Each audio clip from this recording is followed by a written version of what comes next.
Judith. I'm from Madison, Wisconsin. I was born prematurely, 3 pounds 2 ounces, so I had compromised retinas.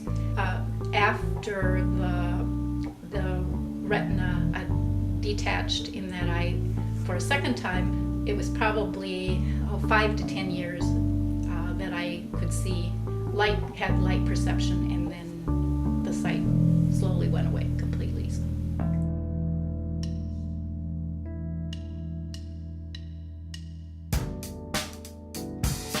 I remember there were specific days when I felt negative, but then I also know that I usually kind of give myself a little pep talk and say, okay, so let's do something about this, or, you know, I'm not going to sit in the corner the rest of my life. I'm going to do it.